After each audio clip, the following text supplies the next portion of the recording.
À la base, l'Ayurveda est plutôt, je le décrirais comme ça, un art de vivre et une science à part entière qui nous permet de comprendre le vivant qui nous entoure comme celui qui est en nous. Et ensuite, cette connaissance est devenue une médecine puisque la conséquence de connaître la vie, c'est de comprendre ce qui l'empêche de s'exprimer, ce qui est du coup la maladie. Mon feu digestif, il est bon quand j'arrive à transformer ce que je vois dans ma vie. C'est-à-dire que quand quelqu'un me crie dessus, si j'ai un bon feu digestif, je suis capable de transformer cette colère pour voir qu'est-ce qu'elle évoque en moi et de comprendre que en fait, j'ai rien à voir avec cette colère parce que j'ai la capacité de transformer les choses ou en tout cas même de comprendre un enseignement, de comprendre ce que quelqu'un va me dire. Le feu digestif, il permet ça en fait. Il permet de faire de chaque chose quelque chose dont je peux me nourrir.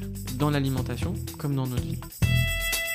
Parce que dans le collectif aussi, on peut jouer des rôles. On peut être dans un collectif pour combler un besoin de reconnaissance et du coup faire des choses qui ne sont pas toujours justes pour nous aussi. J'ai eu des grands militants patients qui se dérèglent avec ce combat parce qu'ils font passer parfois l'écologie avant eux. Mais pour moi, c'est pas très écologique ça non plus. Donc pour moi, il y a une vraie écologie intérieure et extérieure à cultiver. C'est pas l'un ou l'autre, c'est l'un avec l'autre.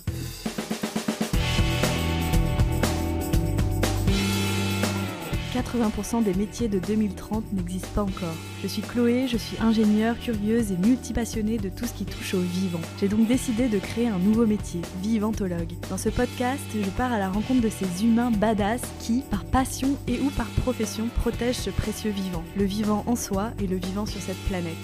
Ils nous aideront à comprendre les grands enjeux actuels, nous donneront des clés d'action et surtout l'envie d'avoir envie. Si un peu. Et surtout l'envie de nous engager nous aussi en faveur de la construction d'une nouvelle société plus vivante et vibrante, car nous avons tous un rôle à jouer. Bonne écoute. Pour ce 10e épisode, j'ai eu la chance de tendre le micro à Luc Maudonnet.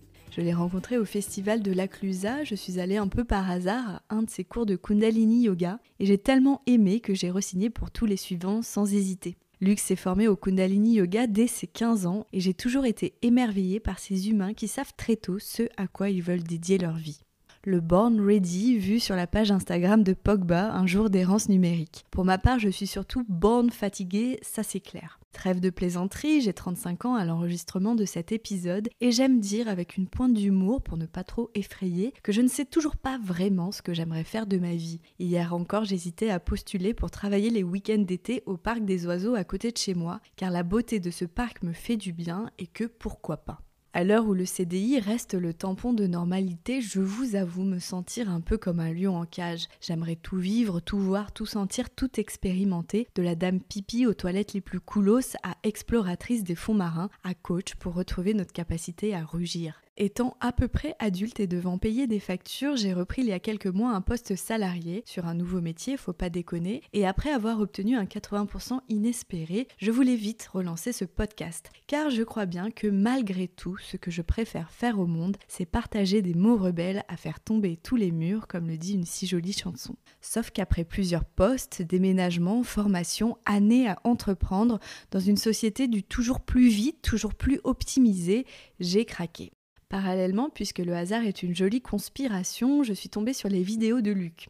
Un peu comme pour ses cours, j'ai cliqué sur la première vidéo sur sa page Instagram et j'ai vite enchaîné avec toutes les suivantes. Il y en avait une en particulier sur la digestion et ça m'a beaucoup parlé. Après des années à m'activer comme un oiseau au printemps, j'étais en indigestion. Je me nourrissais boulimiquement soutenue par une société de surconsommation, oubliant que le plus important était l'assimilation. Se nourrir n'est pas se remplir, c'est pourtant assez évident. J'étais remplie d'un passé tout azimut, de la petite enfance à mon quotidien d'humaine dans un monde un peu fou, et il était temps pour moi d'entamer la digestion. Analyser, découper, sélectionner, extraire l'essentiel, conserver ce qui me faisait du bien et évacuer ce que je ne voulais plus garder. Alors ô combien j'ai été en joie quand Luc Maudonnet m'a dit oui pour cet enregistrement. J'avais envie de faire résonner ces mots, de participer à amplifier ces notions parce qu'elles font du bien tout simplement et que Luc a le talent de les vulgariser. Avec Luc, on a parlé d'Ayurveda, de yoga, des lois du vivant comme boussole vers la pleine santé, mais aussi du regard des autres, d'écologie et de ce lien subtil et ô combien important entre le corps, l'esprit et le monde. Allez, je cesse de jacasser tel le cacatoès noir que j'aime tant observer et je laisse toute la place à Luc Maudonnet pour se présenter. Bonjour à tous ceux qui nous écoutent. Donc moi je m'appelle Luc Maudonnet, je suis consultant en Ayurveda et également professeur de yoga. Et mon parcours, il a commencé avec le Kundalini Yoga. Il a commencé assez tôt puisque je suis né dans une famille où ma maman était professeure de Kundalini Yoga. Donc dès petit, je voyais en tout cas et je comprenais un petit peu ce que c'était. Et puis ensuite, plus jeune, quand j'ai eu 14 ans, j'ai décidé de commencer à pratiquer pour moi. Donc ça a été vraiment un choix. On ne m'a pas forcé, ce qui est important aussi dans le yoga. Et j'ai commencé effectivement à pratiquer. Et après, quand j'ai vu comment ça m'avait transformé, que ça pouvait aussi être pour moi une manière d'aider les gens à vivre ce que j'avais vécu, à mieux se connaître, à avoir moins d'angles morts dans la vie. J'ai voulu, moi, à mon tour aussi, me former pour transmettre aussi le Kundalini Yoga. Donc j'ai commencé après, donc c'était assez jeune, j'avais entre 15 et 16 ans quand j'ai commencé ma formation pour devenir professeur. Donc ça a été permis entre autres par un contexte familial qui connaissait cet outil-là, qui m'a permis de louper un peu le lycée pour faire ça à l'époque. Et je me suis formé du coup au Kundalini Yoga, que j'ai ensuite enseigné, que j'ai pratiqué. Et en parallèle, j'ai quand même continué mes études, donc j'ai fini mon bac, que d'ailleurs j'ai eu bien grâce au yoga, à partir du moment où j'ai fait du yoga, j'étais meilleur aussi à l'école et j'ai compris tout un tas de choses.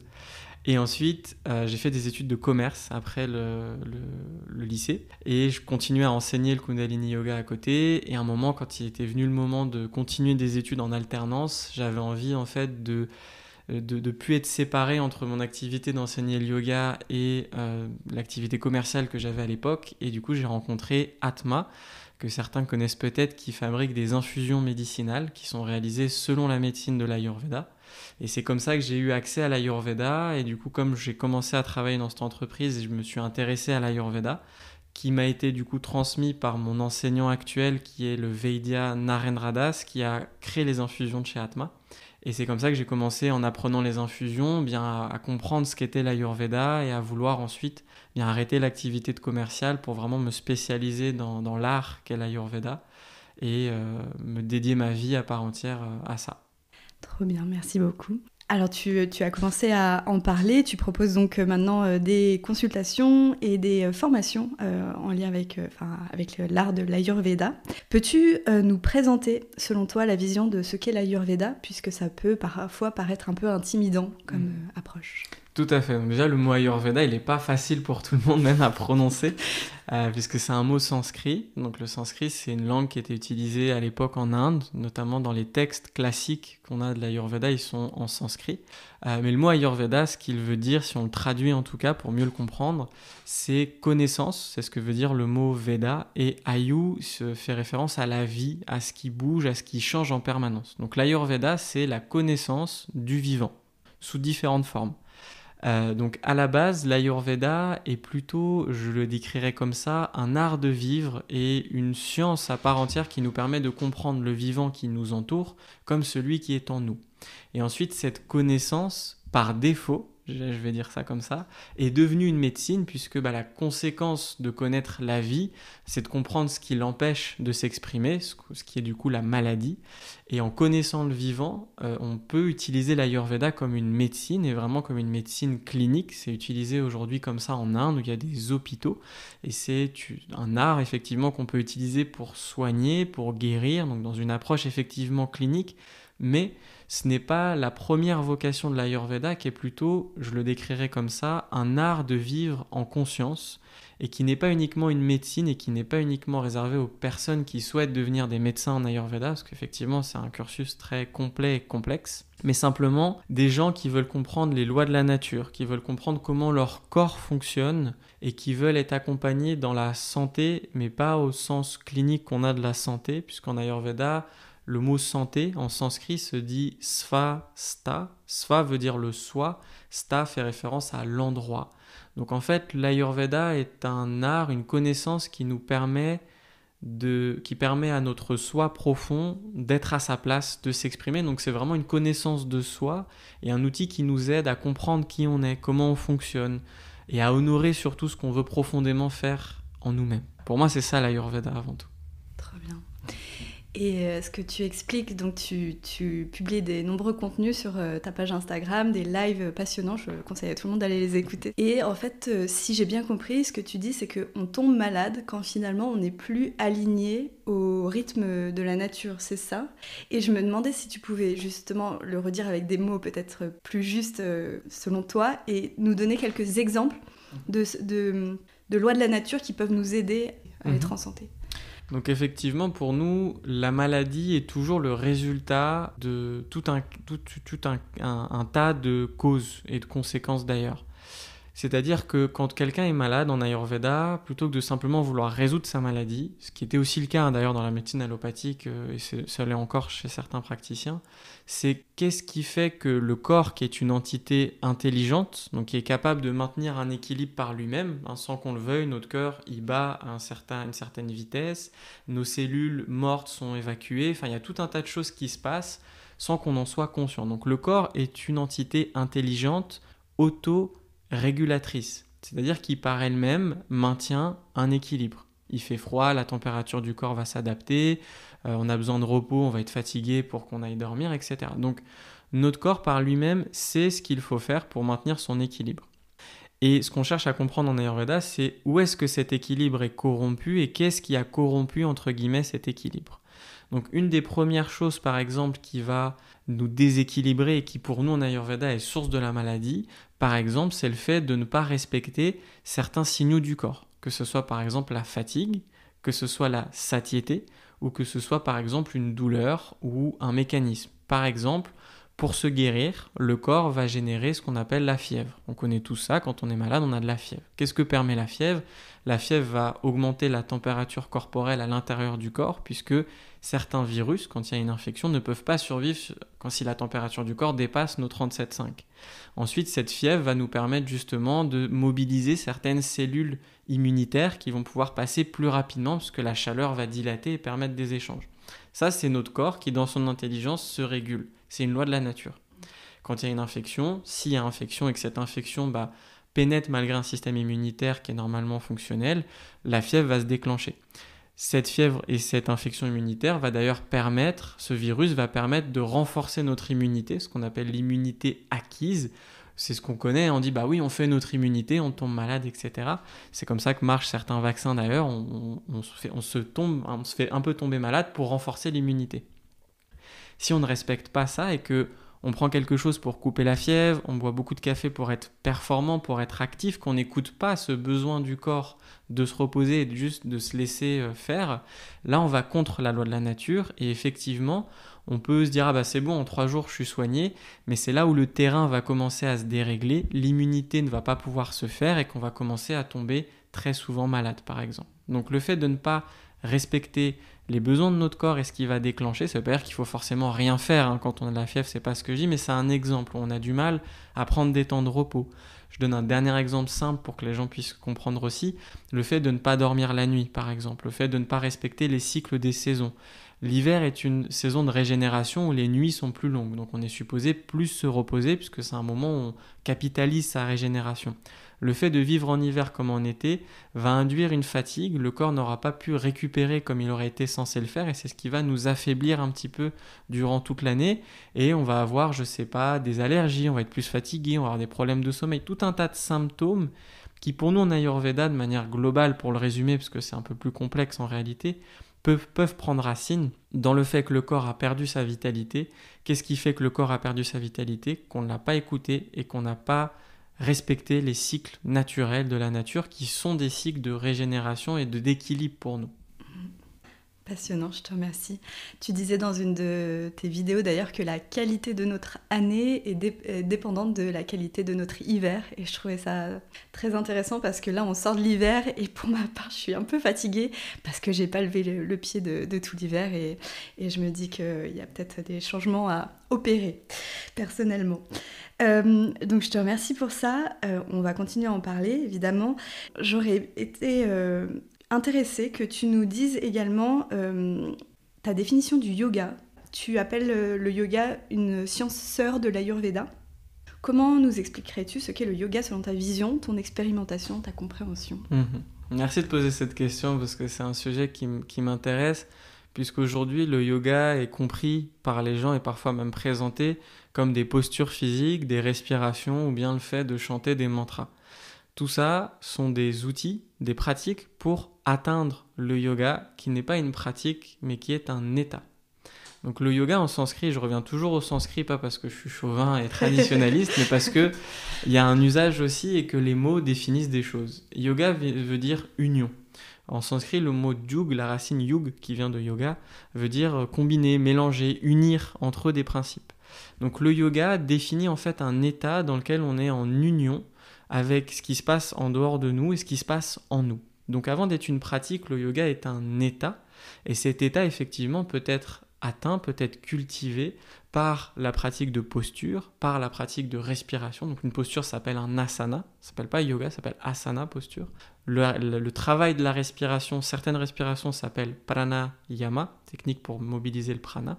Et puis les méditations, ça s'appelle quand on récite par exemple des japa, où il y a des méditations qui vont s'appeler vipassana ou tout un tas d'autres noms. Donc le yoga n'est pas nécessairement une pratique, mais est un état. Et cet état peut s'atteindre par différentes choses. On peut très bien faire beaucoup de postures et atteindre l'état du yoga, comme on peut faire tout un tas de postures et ne pas atteindre l'état du yoga. Ce qui compte, c'est pourquoi on fait les choses. Et pour ma part, bien que effectivement il y a des bienfaits physiques, physiologiques de pratiquer des postures, de respirer, de tout ça, on peut avoir des bénéfices, mais l'état du yoga, pour moi, on ne peut pas trop l'atteindre si on fait une posture avec l'envie d'être le meilleur, avec l'envie d'être le plus souple, parce que du coup on s'écarte de ce qui se passe spontanément, puisque le yoga est notre capacité à embrasser ce qui se passe à l'instant, à être en union avec ce qui se passe, que ce soit sympa ou pas sympa d'ailleurs.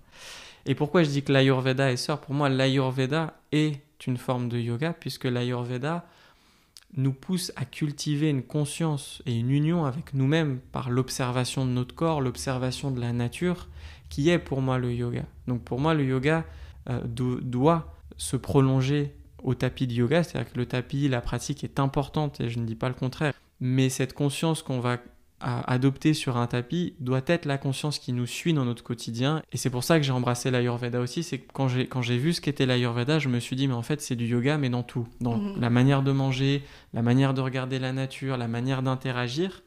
Et ce qui est intéressant aussi, c'est que cette manière est unique pour chaque personne et qu'on a tous d'une certaine manière une conscience à développer avec qui on est pour être justement dans cet état du yoga. Et être dans le yoga, c'est pas ne pas être stressé, c'est pas ne pas être triste, c'est pas ne pas être toujours non violent, c'est observer les parties de nous en fait qui sont tristes, qui sont violentes, et simplement s'unir avec ça et ne pas nécessairement par contre se faire guider par des réactions.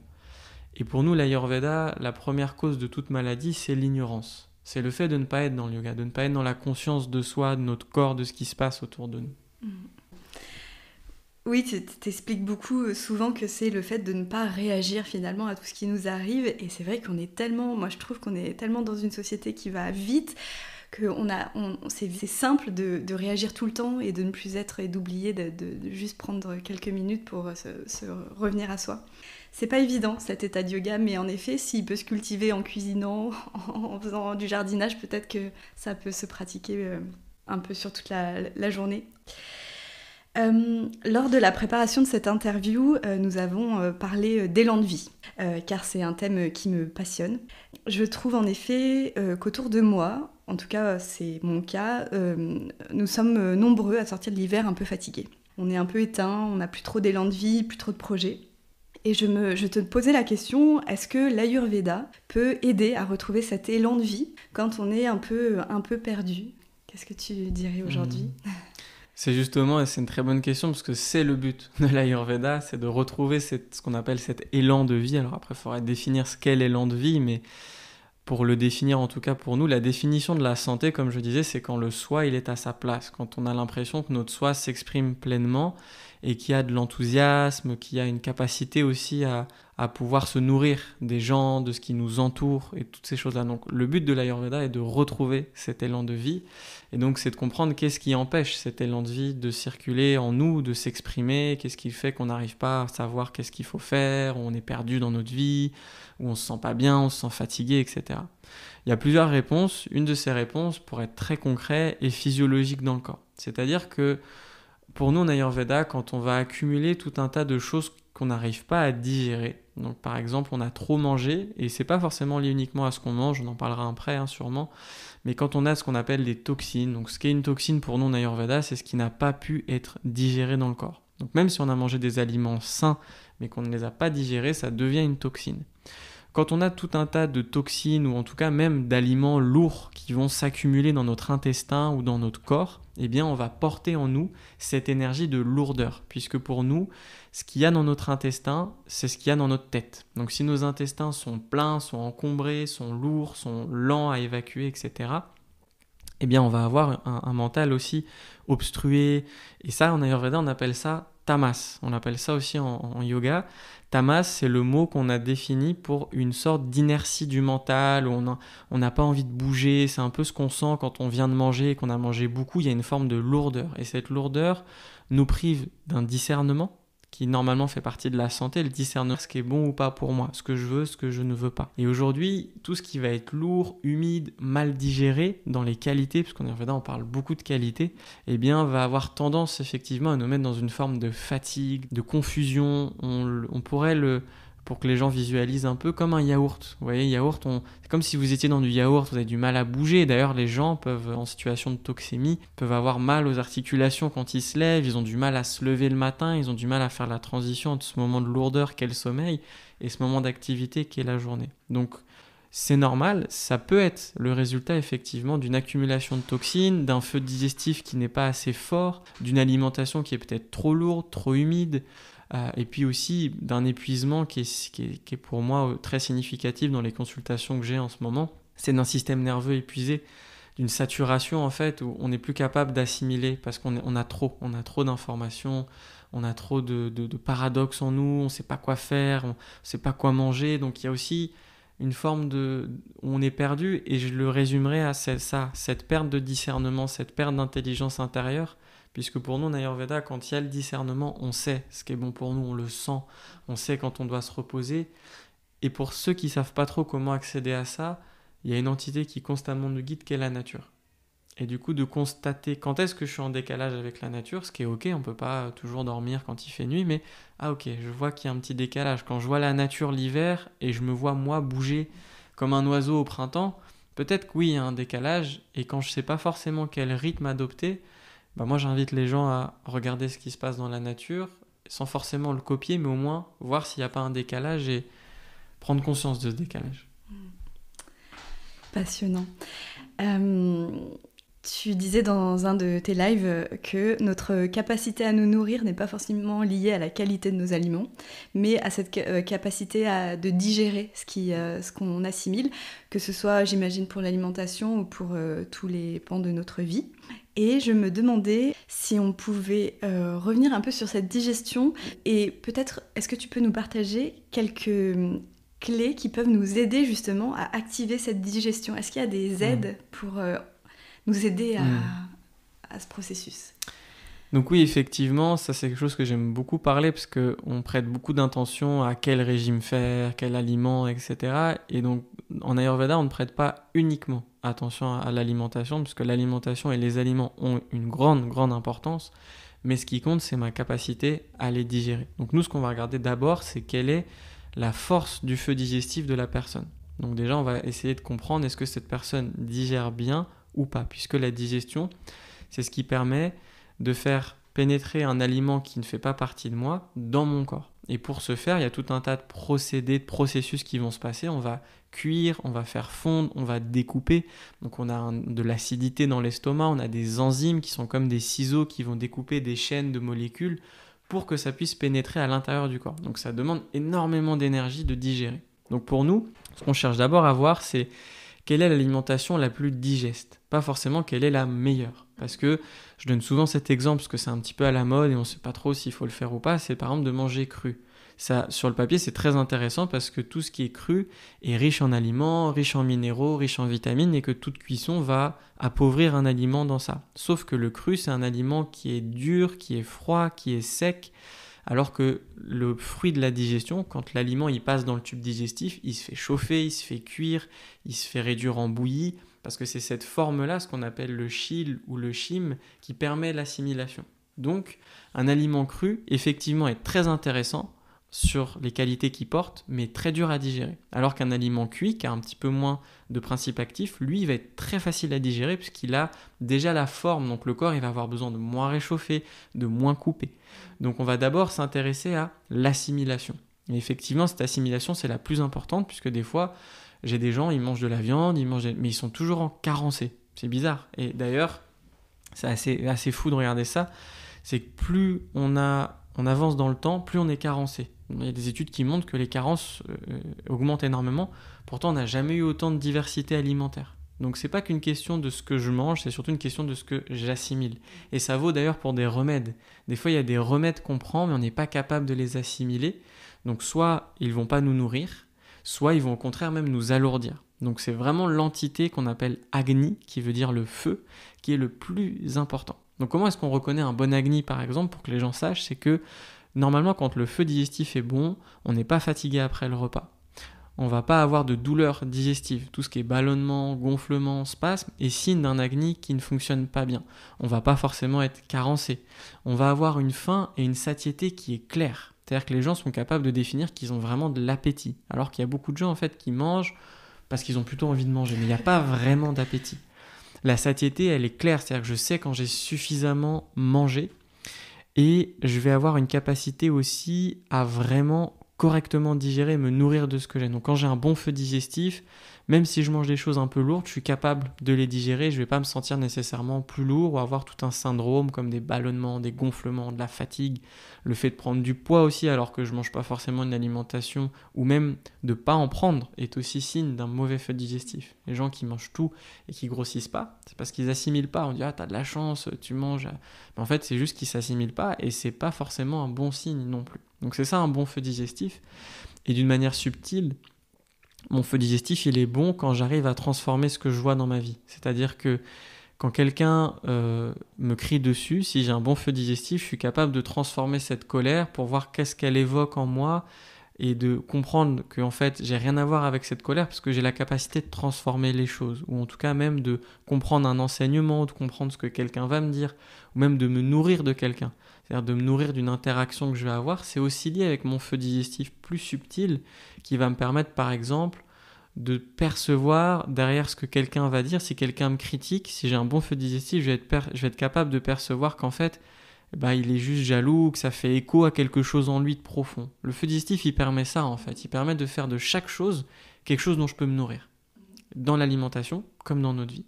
Et donc, comment avoir un bon feu digestif? La première chose, c'est d'écouter notre corps, comme on disait au début. C'est-à-dire que si j'ai faim, c'est que je suis prêt à digérer. Si j'ai pas faim, c'est que je suis pas prêt à digérer. Ça, la science l'explique. Une hormone qui sécrète la faim, qu'on appelle la gréline, est normalement sécrétée quand l'intestin est vide, c'est-à-dire quand l'intestin a fini de digérer le précédent repas. S'il n'y a pas d'appétit, c'est que la digestion n'est pas terminée. Donc, premier conseil, c'est écouter sa faim. Deuxième conseil, c'est écouter la satiété. C'est-à-dire, est-ce que je suis capable de définir la bonne quantité qui me convient ou pas? Et de mon expérience, on mange tous trop. Donc ça déjà, de simplement réduire les quantités, ça peut énormément déjà donner et vous le verrez, de l'énergie que vous avez après, la clarté, la petite envie de sucre qui finalement ne dure pas très longtemps et tout ce que ça apporte au quotidien. Et après, effectivement, on a des outils en Ayurveda avec des substances qui sont chauffantes, comme les épices qu'on peut prendre par exemple sous forme de tisane ou des choses comme ça, ou dans notre alimentation. Si vous connaissez pas trop, le fenouil, un petit peu de cumin, légèrement du gingembre, parce qu'il y a des épices qui correspondent plus ou moins aux gens. Simplement aussi le fait d'avoir une alimentation qui soit digeste, donc de manger cuit, de manger chaud, d'éviter de faire trop réchauffer sa nourriture, parce que plus on réchauffe la nourriture, plus elle perd l'élément feu qui la compose. Donc ça peut aussi tout ce qui est micro-ondes, tout ce qui est plat préparé, tout ce qui est au fait aussi de manger des aliments du coup qui sont à l'inverse des qualités du feu, tout ce qui est froid, humide, lourd, donc tout le fromage, le pain. C'est pas des mauvais produits, mais ils sont durs à digérer. Déjà de faire ça, respecter sa faim, respecter sa satiété, respecter les cycles de la nature, c'est-à-dire quand le soleil est le plus haut dans le ciel, c'est quand mon feu est le plus haut en moi, donc de manger plus à midi que le soir, par exemple. Tout un tas de choses qui peuvent déjà donner énormément de résultats. Et moi, j'ai fait beaucoup de programmes d'accompagnement. Juste avec ça, les gens retrouvent de l'énergie, il y a des symptômes qui sautent. Enfin, c'est assez énorme. Passionnant. Je te remercie pour ça. Tu parlais que quand on a... un feu digestif un peu faible, on n'est plus capable d'assimiler les événements, que ce soit dans le subtil ou même, j'imagine, dans la nourriture. Et j'avais envie d'avoir ton point de vue sur les maladies chroniques modernes, à savoir le burn-out, le stress, les troubles digestifs. Comment l'Ayurveda explique-t-il ces maladies modernes? Pourquoi elles arrivent dans nos époques? Est-ce qu'il y a une explication pour toi? Tout à fait, oui, c'est des maladies qui sont le résultat en fait de notre hygiène de vie, qui sont le résultat d'habitudes qu'on ne pouvait pas avoir avant puisque on n'avait pas les outils qu'on a aujourd'hui. Et là, mon propos, il n'est pas de dire que c'était mieux avant, puisque avant c'était difficile aussi, bien sûr, mais c'est qu'en fait, on a aujourd'hui la capacité, la possibilité de ne plus respecter les lois de la nature. Et on est aujourd'hui confronté à des choses auxquelles on n'était pas confronté nécessairement avant. Et encore une fois, c'est pas mieux, c'est juste différent. C'est pour comprendre cette perspective-là. Par exemple, sur la quantité d'informations qui sont pour moi comme un aliment. Une information, c'est comme un aliment, ça vient nous nourrir ou pas d'ailleurs, parce qu'un aliment peut nous nourrir ou nous alourdir. Parce que manger ne donne pas nécessairement de l'énergie, ça peut en prendre. Et une information, c'est la même chose. À une époque, ou en tout cas pour faire une comparaison, on n'était pas confronté au fait d'avoir extrêmement d'informations de différents sujets, de différentes parties du monde, orientées d'une certaine manière, qui font qu'on peut effectivement être complètement saturé au niveau de ce que notre corps est capable d'emmagasiner en termes de même, si on parle au niveau d'hormones, on n'a jamais eu autant de pics de dopamine avec les réseaux sociaux comme des plateformes comme TikTok ou Instagram. On est capable d'accéder à des contenus très stimulants qui sont faits pour ça. En 10 secondes, on a une variété énorme qui vient du coup stimuler notre système nerveux dans quelque chose qui effectivement peut à terme nous assécher. Et aujourd'hui, il est possible, pour répondre un petit peu au burn-out, il est possible d'aller contre les lois de la nature. C'est-à-dire qu'il est possible de travailler très longtemps la nuit, il est possible de sauter des repas, il est possible de mal manger, il est possible de... Avant, c'était pas possible. C'est pour ça que c'est des maladies modernes. Avant, on pouvait pas nécessairement travailler toute la nuit puisqu'on n'avait pas de l'électricité comme on avait aujourd'hui, on n'avait pas les infrastructures, il n'était pas possible de voyager autant, et pour tout ça, pour le système, ce sont des stress qui sont quand même assez importants et des décalages vis-à-vis des lois de la nature. Donc le burn-out, en fait, donc ça veut dire brûler, c'est quand j'ai brûlé ma capacité de régénération. C'est-à-dire quand le corps dispose et la nature nous donne des mécanismes de régulation, que sont le sommeil, que sont les moments de repos, les moments d'ennui, par exemple, on n'a rien à faire, les moments où dans la nature il ne se passe pas grand-chose, comme l'hiver. Le fait de ne pas vivre ces moments-là, bien nous assèche, c'est-à-dire que il y a deux axes. Cet autre axe de nutritif que nous on voit par exemple la Lune pour nous est un astre nutritif parce que c'est rond, c'est froid, c'est humide. Donc l'hiver est une période où la Lune est très forte. Donc le fait d'être capable de dormir la nuit, de se reposer l'hiver, qui est un moment où justement on est dans une période où on reçoit un petit peu les rayons de la Lune, où on va manger des aliments qui sont régénérants, qui sont des racines, on a les patates douces, les courges, donc toute la nature nous donne ce qu'il faut pour nous régénérer. Le fait du coup de moins travailler, parce que comme la nature est moins en mouvement, à l'époque on n'était pas censé travailler dans les champs, puisqu'il n'y a rien qui poussait, on était censé se reposer, préparer un peu notre année. Sauf qu'aujourd'hui, on travaille en hiver, comme si on était en été, dans le rythme. Si on prend un peu un agriculteur qui est la personne qui est obligée de rester liée au cycle de la nature, nous on ne fait pas ça.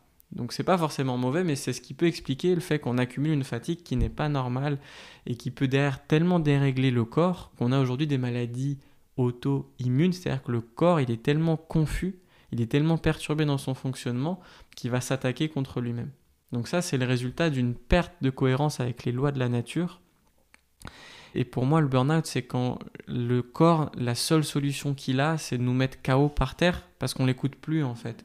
Et quand on n'a pas écouté la petite fièvre qui est venue pour nous dire faut peut-être s'arrêter, qu'au lieu de se reposer, on a pris encore plus de café, qu'au lieu de prendre un petit peu des jours de congé, on a poussé un petit peu en prenant des compléments alimentaires qui peuvent paraître naturels. Mais là, en fait, on fait que aller contre ce que notre corps nous demande de faire. Pour moi, le burn-out, c'est la conséquence de ça. C'est quand on a trop longtemps pas écouté en fait ce que notre corps nous disait. Et c'est une forme d'auto-abus par une forme d'ignorance, et c'est pas péjoratif, on l'a tous, et moi le premier, vis-à-vis de ce qui se passe vraiment en nous en fait. Et on n'a plus trop ces capacités de regarder ce qu'on a en soi, puisqu'on s'ennuie plus, puisqu'on parle tout le temps, puisque dès qu'on est un petit peu pas bien, on va regarder une série, un film, et c'est ok, je le fais aussi. Mais du coup, est-ce qu'on a vraiment l'opportunité d'être avec soi-même, de se dire est-ce que là, le rythme de vie que j'ai, est-ce que c'est juste pour moi? Est-ce que ça me nourrit? Est-ce que c'est juste par rapport au rythme de ma nature, de la nature? Est-ce que finalement, ce qui me motive, c'est pas un besoin de reconnaissance, une avidité d'argent? Est-ce que c'est vraiment ça qui doit guider mon rythme ou les besoins de mon corps? Et pour moi, l'Ayurveda, qui peut paraître très complexe, au final, doit ramener à ça, d'avoir une science qui nous permet de cultiver une auto-observation pour ne pas tomber dans ces rythmes-là et de ne pas être obligé de tomber malade. Pour se dire, ah ouais, en fait, si j'ai besoin de... Parce que c'est le cas aujourd'hui, les gens tombent malades et là, ils commencent à travailler sur eux et c'est super, c'est magnifique. Mais notre but en Ayurveda, c'est de prévenir ça et de donner une entité de connaissance de soi pour ne plus être dans l'ignorance de ce qu'on fait et comprendre pourquoi on le fait. Et du coup, de prendre les aménagements. Et ça peut être ok de me dire, oui, ok, je choisis de travailler pour la reconnaissance, c'est mon point mort, mais je sais que je le fais. Je sais que je le fais comme ça et je vais peut-être prendre un petit peu de temps pour me dire, ok, là, j'ai pas été juste sur mon rythme, je devais le faire, j'avais envie de créer de sortir ce livre, de faire ce truc ou quoi. Mais derrière, je vais prévoir du temps pour me reposer. Si mon corps il met une fièvre, je vais l'écouter et je vais dire, ok, peut-être que là, il y a quelque chose à voir. Et juste finis avec ça, c'est marrant, dans les textes en Ayurveda, quand on parle de la fièvre, on dit que les fièvres sont souvent d'origine karmique et elles sont là pour opérer un nettoyage physique, donc pour virer un virus, mais elles apparaissent toujours dans un moment où en général on a besoin aussi de faire un petit nettoyage ou un petit réajustement dans notre vie. Donc pour moi, c'est aussi la santé, elle est permise par notre capacité à laisser notre corps nous dire quand il y a peut-être un moment où il y a des choses à peut-être remettre en question, des rythmes, des choix. C'est pas évident parce que étant donné qu'on se compare, on se laisse plus guider par nous, nos besoins et ce que la nature nous dirait. Et du coup, bah oui, mais l'autre il travaille plus, lui il fait ça, et la machin, lui il a déjà trouvé.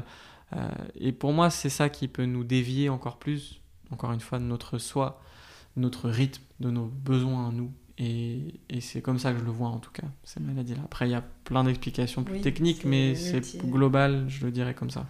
Super, bah merci beaucoup. Tu me fais une transition avec une question que je voulais te poser. Tu parles du coup beaucoup d'expression de soi et tu as commencé à parler du fait que quand on a un feu intérieur en bonne santé, il est capable de transmuter le regard des autres. Ralentir, se respecter, être un peu différent, ça demande d'être à l'aise avec le regard des autres et c'est pas évident. Je sais de quoi je parle. J'ai du mal à me détacher du regard des autres pour ma part et j'avais envie de te demander, toi tu as l'air assez à l'aise avec ce regard des autres et je voulais savoir quel était ton rapport finalement à ce regard et est-ce que l'Ayurveda ou le yoga peuvent nous aider à transmuter un peu tout ça, ces peurs ? Oui, bien sûr, et c'est le but, encore une fois. Après, bien que j'en ai l'air, j'ai aussi ces problématiques à d'autres niveaux que certaines personnes, mais je les ai aussi. Le yoga et l'Ayurveda nous aident, comme je l'ai dit, à avoir une conscience de nous-mêmes. Donc du coup, à toujours, en tout cas, voir et être conscient que, par exemple, ce que je vais faire là maintenant, eh bien, je le fais peut-être parce que j'ai envie de plaire à quelqu'un ou parce que ça va être bien vu.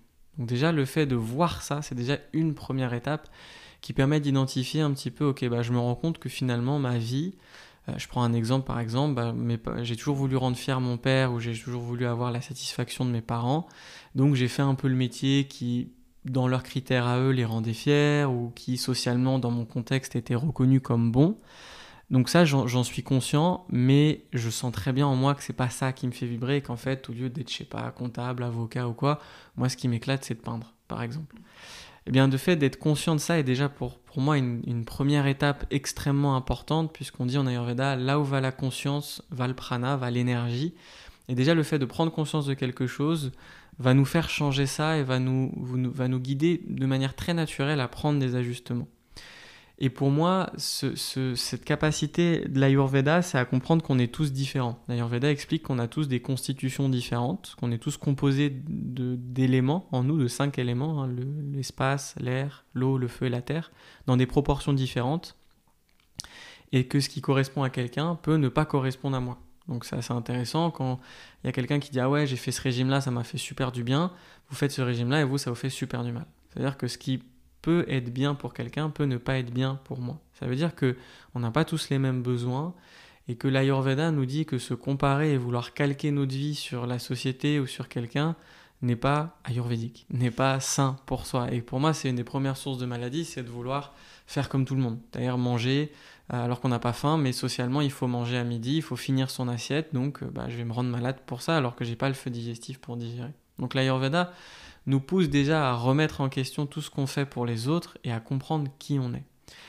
Et là où le yoga peut entrer en jeu, c'est que pour moi, en tout cas dans mon expérience personnelle, le yoga m'a permis de toucher une forme de, j'appellerais ça la vérité qui est en moi, ou quelque chose d'assez fort, où je sais, je sens ce que je suis en fait.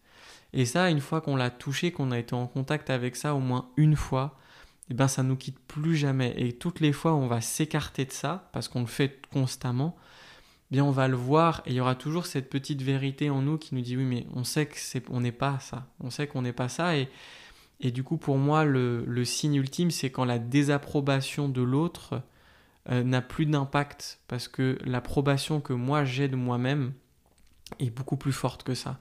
Et pour moi, c'est ce pari-là. C'est le pari, en fait, de trouver qui je suis et de me sentir vraiment dans ce que je suis, de m'éclater là-dedans et de sentir qu'il y a quelque chose en moi qui est juste. Et comment ça se sent ? C'est parce que je suis en santé. Donc, parce que c'est ça la définition de l'Ayurveda, encore une fois, c'est quand le soi est à sa place. Et quand le soi est à sa place, je digère bien, je me régule bien, je récupère, je suis pas fatigué, je tombe moins malade, etc. Donc c'est le signe que oui, il y a quelque chose qui est fonctionnel en moi. Et surtout dans ma manière dans laquelle je me sens. Et si je me sens complètement vibré et en phase avec ce que je dis, peu importe ce que l'autre va penser, c'est tellement fort d'avoir touché ça qu'il y a peu de choses qui peuvent vraiment l'emporter. Même si une partie du temps, ça l'emporte et on est tous rattrapés par ça, moi le premier.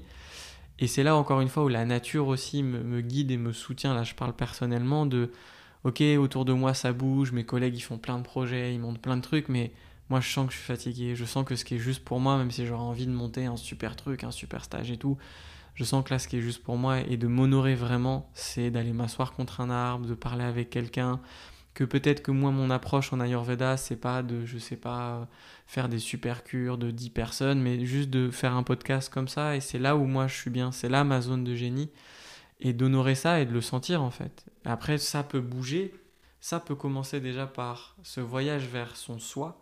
Et une fois qu'on a effectivement pu s'établir dans le soi, quelques secondes même, eh bien cette chose est un peu immuable et nous rattrape toujours quand on s'en écarte, justement. Et le but de l'Ayurveda, c'est de pouvoir aussi mesurer de manière très concrète quand est-ce que je m'écarte de mon soi. Par ma santé, par mon corps, les signes que j'observe sur mon corps, je peux me dire, est-ce que là, il n'y a pas quelque chose où je suis en train de m'écarter de moi-même ? J'avais une question pour toi, c'était est-ce que avec toute cette connaissance que tu as, toute cette sagesse que tu as appris, auquel tu t'es initié, il t'arrive de te faire piéger dans ton ego, dans tes pensées, dans tes comportements, donc tu viens d'y répondre, mais je me demandais si c'était quand même rapide, est-ce que tu te faisais piéger longtemps ou est-ce qu'il y a cette capacité à quand même revenir rapidement à ton axe, au rythme, est-ce qu'il y a des moments où quand même on se fait complètement piéger ? Bien sûr.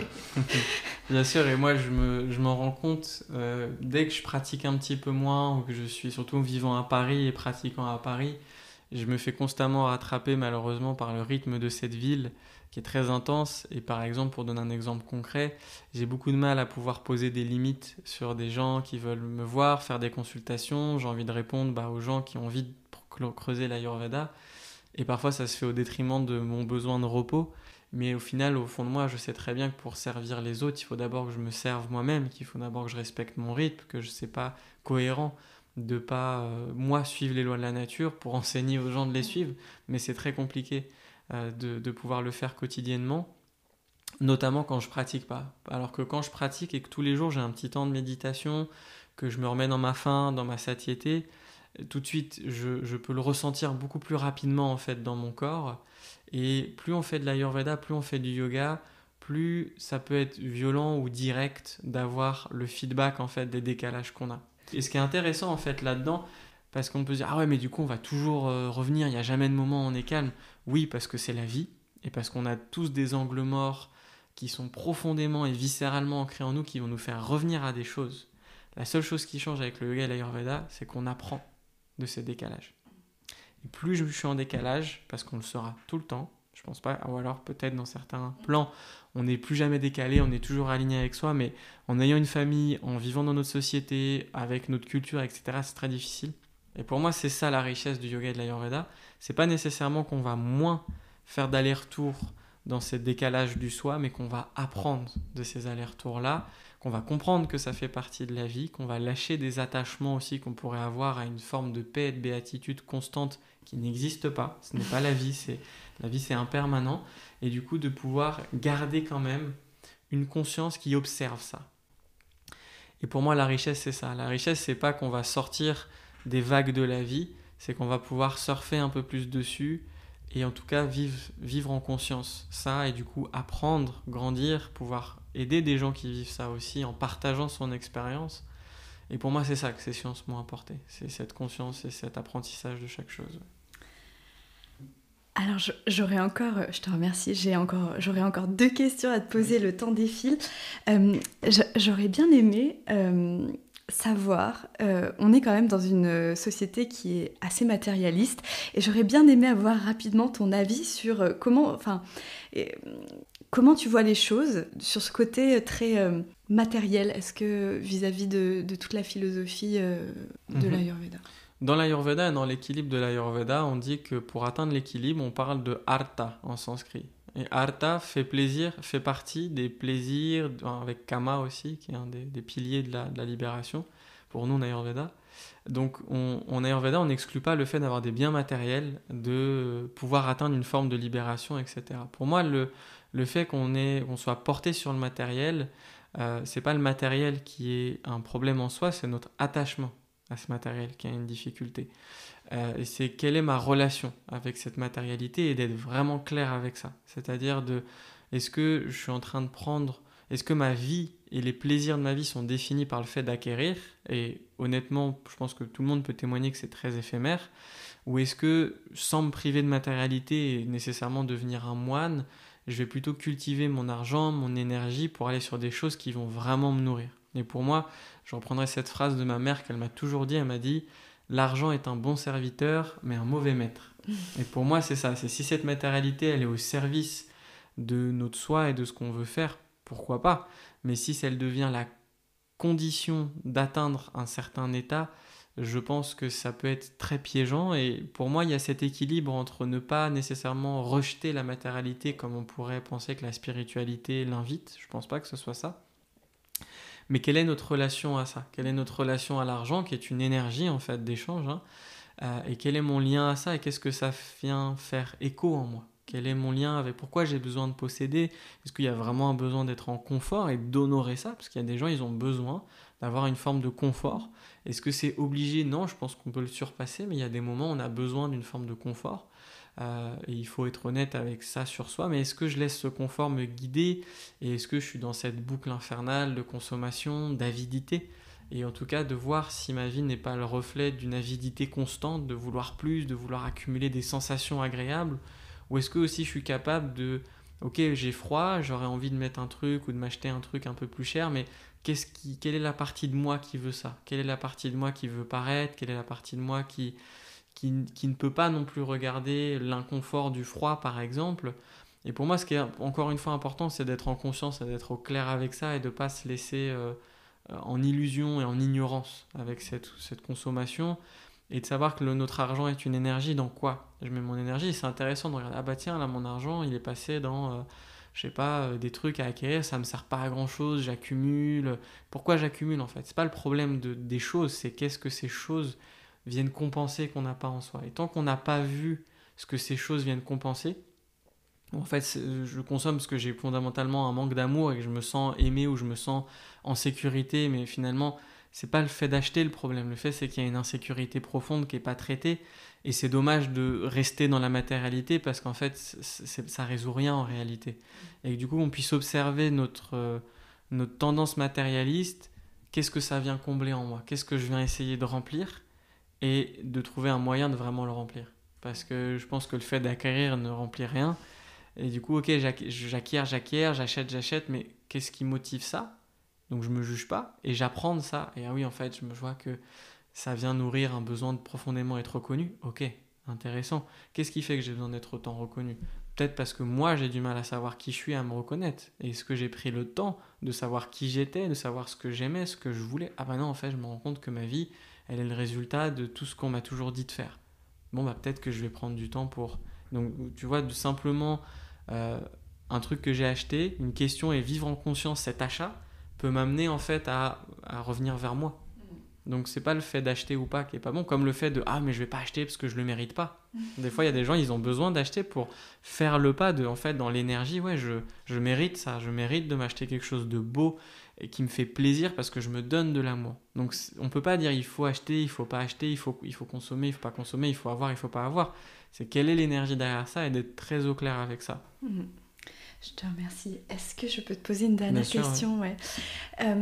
Alors moi, je suis assez passionnée du collectif, dans le sens où je me dis on est dans une période hyper intéressante où on va devoir un peu se réinventer pour décider qu'est-ce qu'on veut faire collectivement. Et je suis assez convaincue que de s'occuper de soi, cet alignement, ça participe au collectif, mais j'aime bien que les experts que j'interviewe le confirment, ou en tout cas me partagent cette vision. En quoi le fait de revenir à soi, parce que l'Ayurveda, là, jusqu'à présent, on a vraiment parlé de soi, de cet alignement, qu'est-ce que je ressens, etc. En quoi ça peut avoir un impact sur le collectif? Est-ce que tu pourrais partager quelques... Puisqu'à partir du moment où on est dans la science de l'Ayurveda, on comprend l'interdépendance de chaque chose. Et pour nous, en Ayurveda, on dit soigner un individu, c'est donc soigner quelqu'un, c'est soigner un individu, c'est soigner une famille, c'est soigner une collectivité, c'est soigner une ville, c'est soigner le monde. Parce qu'en fait, pour nous, ce qui permet d'être en lien les uns avec les autres, c'est d'être, quand le soi est à sa place, on peut être en lien avec l'autre. Je peux accueillir l'autre, je peux interagir et je peux comprendre le monde qui m'entoure et les enjeux. Aujourd'hui, pour moi, par exemple, le fait de polluer, c'est de l'ignorance. C'est simplement qu'on n'a pas compris, on n'a pas ressenti le lien qu'on avait au monde. On n'a pas ressenti que quand je pollue la terre, je me pollue moi, que quand je mange ça, je me pollue moi et je pollue ce qui se passe. Donc pour moi, c'est plus une ignorance. Du coup, l'écologie n'est même pas quelque chose qu'on force, c'est la conséquence. Parce qu'évidemment, on a conscience que ce qu'on mange va nous nourrir, que ce dans quoi je vais mettre mon énergie va avoir un impact, que si la terre est polluée, va me donner des aliments qui sont pas sains, donc si ces aliments sont pas sains, c'est ce que je vais manger, donc moi je vais pas être sain. Donc on comprend, parce que fondamentalement, la nature nous le montre, l'écosystème, la nature fonctionne par l'écosystème, parce que tout fonctionne en interdépendance. Donc pour moi, déjà, quand on comprend l'Ayurveda, on comprend cette interdépendance. On comprend que en étant soi-même conscient, eh bien, on comprend qu'on est liés les uns et les autres, qu'on est liés, on comprend notre lien aux arbres, on comprend ce que nous on apporte aux arbres et ce que les arbres nous apportent. Mais pour ça, ça demande d'abord d'avoir son discernement. Et moi, c'est ça mon travail. Souvent, je me suis dit, mais qu'est-ce que je fais pour changer le monde, pour l'écologie, etc. Et je me voyais pas, franchement, aller dans des manifs ou signer des pétitions, des trucs comme ça, bien que je défende ça aussi, hein. Mais je sentais que c'était pas mon truc. Et j'ai eu cette conversation avec un ami il y a pas très longtemps. Il me dit, ouais, mais là, faut sortir, faut aller sur la route, on est en train d'envoyer des arbres en Chine, c'est pas normal, etc. Je lui dis, bah, peut-être que c'est ça qu'il faut faire pour toi, et c'est super si c'est ça ton dharma, si c'est ça ton chemin. Mais moi, je crois que en aidant les gens à se retrouver, à mieux manger, à être plus conscients, à comprendre l'impact d'un aliment, bah, ils vont acheter différemment, ils vont regarder les choses différemment, ils vont plus regarder les arbres qui les entourent. Quand je leur dis, bah, tu vois, ce bourgeon que tu prends, il va te soigner. Regarde le figuier, ce qu'il fait, regarde cet arbre. Bah, peut-être que le jour où on va couper un arbre, il va avoir conscience en fait que c'est grave et que pour l'instant il l'a pas. Et moi mon travail c'est plutôt ça, c'est d'aider les gens à retrouver conscience d'eux-mêmes, parce que je suis persuadé qu'en ayant conscience de soi, c'est la condition pour avoir conscience de son environnement. Et je constate aussi beaucoup dans des milieux écologistes que parfois on n'a pas ce travail sur soi. Et mon maître il a souvent dit, avant de vouloir trier les ordures ménagères de l'extérieur, il faut trier ses propres ordures à soi. Et je pense que les deux doivent aller ensemble en fait, et que plus on sera conscient de nous-mêmes, plus on prendra soin de nous, plus on sera en lien avec les lois de la nature. L'écologie est la résultante de ça. Donc pour moi, l'Ayurveda est par définition écologique, et l'écologie c'est la satiété par exemple, c'est manger à sa faim. C'est pas écologique de manger plus qu'on en a besoin en réalité, et en plus ça nous rend malade. Et en plus, du coup, la maladie nous prive de notre discernement, nous donne l'illusion qu'on a envie de choses alors qu'on n'en a pas vraiment envie, et nous permet pas du coup de faire les choix adaptés en fonction. Et le collectif derrière résulte de ça, parce que dans le collectif aussi, on peut jouer des rôles, on peut être dans un collectif pour combler un besoin de reconnaissance et du coup faire des choses qui ne sont pas toujours justes pour nous aussi. J'ai eu des grands militants patients qui ne sont pas du tout équilibrés avec eux-mêmes et qui se dérèglent avec ce combat parce qu'ils font passer parfois l'écologie avant eux. Mais pour moi, c'est pas très écologique ça non plus. Donc pour moi, il y a une vraie écologie intérieure et extérieure à cultiver. C'est pas l'un ou l'autre, c'est l'un avec l'autre. Et bien sûr qu'on a besoin de militants, bien sûr qu'on a besoin de gens qui fassent ça et je les encourage, je les soutiens. Mais moi, mon rôle en tout cas, il est de dire aussi de revenir à son rythme à soi et de voir comment est-ce que chacun aussi peut. Parce qu'il y a des gens, ils se sentent pas de manifester, c'est trop pour eux, ils comprennent pas, mais peut-être que à leur niveau, en ayant conscience de qui ils sont, de ce qu'ils peuvent énormément apporter. Et dans cette connaissance de soi de l'Ayurveda, je pense que si chacun embrassait qui il était et acceptait qui il était, on aurait des sociétés qui se réguleraient aussi. Je vais vous donner un dernier exemple. On a des constitutions selon l'Ayurveda. Et aujourd'hui, il y a beaucoup de constitutions, beaucoup de gens qui sont déséquilibrés par ce qu'on appelle Vata, qui est le mouvement, l'irrégularité, la vie, les choses qui changent en permanence. Et il y a une autre constitution qui est Kapha, ou Kapha en sanskrit, qui est les constitutions qui est majoritairement composée de terre et d'eau. C'est des gens un peu bien portants, assez ronds, assez hydratés, assez calmes. Et on dit dans notre société, dans l'Ayurveda, on a besoin de personnes de type Kapha pour balancer l'excès de Vata du temps, des choses qui changent, etc. Donc, quand un individu peut accepter sa qualité aussi, qu'il est un petit peu plus dans l'inertie, qu'il est un peu plus calme, qu'il est un peu plus réservé, qu'il ne fait pas 10 000 trucs, qu'il est juste hydraté, qu'il a un petit peu de forme, parce que ces genres de personnes nous font du bien. Et on en a de moins en moins dans notre société, des personnes comme ça, stables, bien ancrées, rondes, chaleureuses, onctueuses, vous les voyez, juste ça vous nourrit. On a besoin de ce genre de personnes pour avoir un équilibre dans notre société qui bouge tout le temps, etc. Donc pour moi, plus on va revenir à nos constitutions, plus on va revenir à embrasser qui on est, plus on va se réguler les uns les autres et on va utiliser la force de transformation des Pitta, la force de création et d'enthousiasme des Vata et la stabilité des Kapha pour créer un monde qui soit équilibré avec ces forces-là. Et oui, je pense qu'en embrassant qui on est, en le respectant, en honorant ça, en étant en santé, pour moi, je suis persuadé que c'est ça qui nous fera retrouver un équilibre collectif. Trop bien. Merci beaucoup, Luc. Avec plaisir.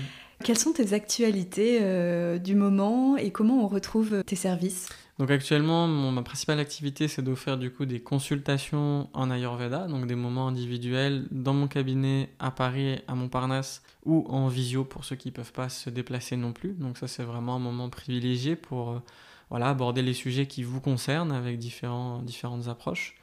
J'ai actuellement aussi une formation qui s'appelle Simran Ayurveda, qui est une formation en ligne qui permet d'apprendre l'Ayurveda pour soi par l'expérience, c'est-à-dire par le fait de expérimenter dans soi les principes de la nature. Et, pour débutants, quand on est débutant. Ouais. Même si on n'a jamais fait d'Ayurveda, jamais fait de yoga, c'est pour être accessible. Et j'invite les gens du coup à me suivre pour l'instant c'est simplement Instagram ou Facebook où je publie des vidéos de temps en temps quand j'ai le temps sur des sujets, sur des plantes, sur des principes de l'Ayurveda. Et je devrais normalement prochainement communiquer certaines actualités et notamment formations aussi qui devraient sortir prochainement. Donc c'est encore en train d'être créé. Mais d'ici la rentrée, en tout cas septembre, devrait y avoir pas mal de choses nouvelles qui vont se mettre en place. Des stages, des immersions, tout un tas de choses aussi pour suivre tout ça. Trop bien. Merci infiniment pour ton temps et ton partage. Merci à toi.